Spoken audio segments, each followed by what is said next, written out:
നമസ്കാരം. നിത്യജ്യോതിഷത്തിലേക്ക് എല്ലാ മാന്യ പ്രേക്ഷകർക്കും സ്വാഗതം. ഇന്ന് 2026 ജനുവരി മാസം 13-ാം തീയതി 1201 ആണ്ട് ധനുമാസം 29-ാം തീയതി ചൊവ്വാഴ്ച. ഇന്ന് ചൊവ്വാഴ്ചയാണ്. വിശാഖം നക്ഷത്രമാണ്. ഇപ്പോൾ ചൊവ്വാഴ്ചയും വിശാഖം നക്ഷത്രവും. അപ്പോൾ വിശാഖ നക്ഷത്രം ചൊവ്വാഴ്ച. ഇന്നത്തെ സമയപ്രകാരം ഒരു നല്ല ദിവസമല്ല ചൊവ്വാഴ്ച. വിശാഖ നക്ഷത്രം ശുഭനക്ഷത്രമാണെങ്കിൽ പോലും ആഴ്ച അത്ര നല്ലതല്ല. ചൊവ്വ എന്ന് പറയുമ്പോൾ നെഗറ്റീവ് എനർജിയുള്ള ഒരു ദിവസമാണ്. അതുകൊണ്ട് ഓരോ ശുഭകാര്യങ്ങൾ ചെയ്യുന്നതും വളരെ ശ്രദ്ധയോടുകൂടിയായിരിക്കണം ഇന്ന് ചെയ്യേണ്ടത്. ശരിക്കും നക്ഷത്രം കൊള്ളാം, നല്ല നക്ഷത്രമാണ്. അപ്പോൾ ഒരു 50-50 ഫലത്തെ പ്രദാനം ചെയ്തു തരും.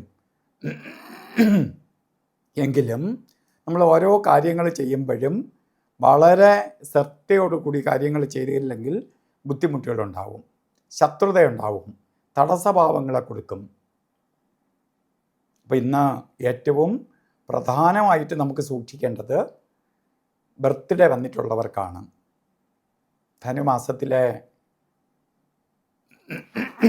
വിശാഖ നക്ഷത്രം ബർത്ത്ഡേ ആയിട്ട് വന്നിട്ടുള്ളവർക്ക് ഒരു വർഷത്തെ ഫലത്തെയാണ് ചിന്തിക്കേണ്ടത്. വാർഷിക ഫലത്തെ ചിന്തിക്കുമ്പോൾ പലതരത്തിലുള്ള തടസ്സഭാവങ്ങളെ കൊടുക്കും. പ്രത്യേകിച്ച് ശത്രുക്കളുടെ എണ്ണം കൂടും. അപ്പോൾ ശത്രുഭയത്താൽ പ്രശ്നങ്ങൾ വരും. അതുപോലെ ബൗണ്ടറി പ്രശ്നങ്ങൾ ഉണ്ടാവുക. വസ്തു വല്ലതും വാങ്ങാൻ പോവുകയാണെങ്കിൽ വളരെ അതിൻ്റെ ഡോക്യുമെൻ്റൊക്കെ വളരെ ക്ലിയർ ചെയ്ത് വേണം ഈ ഒരു വർഷക്കാലം വസ്തു ഇടപാടുകളൊക്കെ ചെയ്യാൻ. അതുപോലെ മേലുദ്യോഗസ്ഥ ജോലി ചെയ്യുന്നവരാണെങ്കിൽ മേലുദ്യോഗസ്ഥരുടെയും ഉദ്യോഗസ്ഥരായാലും ശത്രുക്കൾ ഉണ്ടാവാൻ ഇടവരും. അവരുടെ അതൃപ്തിക്ക് പാത്രീഭവിക്കും. അതുപോലെ തീപ്പൊള്ളലേക്കാം, ഇലക്ട്രിസിറ്റിയാൽ അപകടം വരാം, ആക്സിഡൻ്റ് ഉണ്ടാവാം, അതുപോലെ സർജറിക്ക് വിധേയമാവാം. ഇതൊക്കെ വരാനുള്ള സാധ്യതയുള്ള ഒരു വർഷമാണ് നമ്മളുടേത്. അപ്പോൾ വളരെ സൂക്ഷിച്ച് വേണം ഓരോ കാര്യങ്ങൾക്ക് ഈ ഒരു വർഷം പോകേണ്ടത്. അപ്പോൾ ഇതിനെ ഒഴിവാക്കിയെടുക്കാൻ എന്ത് ചെയ്യണം? ചൊവ്വയുടെ ദേവത സുബ്രഹ്മണ്യ സ്വാമിയും ദേവിയാണ്, ഭദ്രകാളി ദേവിയാണ്. അപ്പോൾ അടുത്ത് മുരുകക്ഷേത്രമോ ഭദ്രകാളി ക്ഷേത്രമോ ഉണ്ടെങ്കിൽ ചൊവ്വാഴ്ച ദിവസങ്ങളിൽ മുരുകക്ഷേത്രത്തിലാണെങ്കിൽ ഭസ്മാഭിഷേകം, പഞ്ചാമൃത അഭിഷേകം, അർച്ചന ഇതിലേതെങ്കിലും ചെയ്യണം. ഭദ്രകാളി ദേവി ക്ഷേത്രത്തിലാണെങ്കിൽ നമുക്ക് ചൊവ്വാഴ്ച ദിവസം കുങ്കുമ അർച്ചനയോ രക്തപുഷ്പാഞ്ജലിയോ കട്ടിപ്പായസമോ ഒക്കെ നടത്തുക. അതുപോലെ തന്നെ ഒരു മുരുക യന്ത്രം അപകടങ്ങളോ പ്രശ്നങ്ങളോ വരാതിരിക്കാൻ വേണ്ടി മൃത്യുഞ്ജയ യന്ത്രവുമായി ചേർത്ത് ദേഹരക്ഷ കെട്ടിക്കൊള്ളുക. ഇന്നും ഓരോ കാര്യത്തിന് ഇറങ്ങുമ്പോഴും രാഹുകാല സമയം നോക്കി യാത്ര തിരിക്കുന്നത് നന്നായിരിക്കും. രാഹുകാല സമയം വരുന്നത് 3:25 തൊട്ട് 4:51 വരെയും.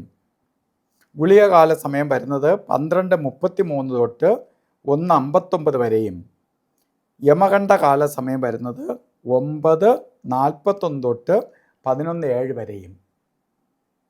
അപ്പോൾ യമകണ്ഠകാല സമയവും ഗുളികകാല സമയവും ഒരു കാര്യത്തിനും എടുക്കരുത്. അതുപോലെ നമുക്ക് രാഹുകാല സമയം യാത്രയ്ക്ക് മാത്രം തിരഞ്ഞെടുത്താൽ മതിയാവും. അപ്പോൾ ഈ കാര്യങ്ങൾ ശ്രദ്ധിക്കുക. അതുപോലെ ഇന്നും ചില കാര്യങ്ങൾ ചെയ്തേ തീരുള്ളൂ എന്ന അവസ്ഥ വരികയാണെങ്കിൽ അഭിജിത്ത് മുഹൂർത്തത്തിന് പ്രാധാന്യം കൊടുക്കുക. 12:09 തൊട്ട് 12:57 വരെയാണ് അഭിജിത്ത് മുഹൂർത്ത സമയം.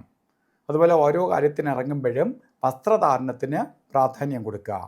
റെഡ് കളറ് അല്ലെങ്കിൽ റെഡ് മിക്സ് ആയിട്ടുള്ള വസ്ത്രം ധരിച്ചു കൊണ്ട് പോകുന്നത് ഭാഗ്യദായകമായ അവസ്ഥയ്ക്ക് ഇടവരും. ഇപ്പോൾ എല്ലാവർക്കും നല്ലത് വരട്ടെ എന്ന് പ്രാർത്ഥിച്ചുകൊണ്ട് നിർത്തുന്നു. നന്ദി, നമസ്കാരം.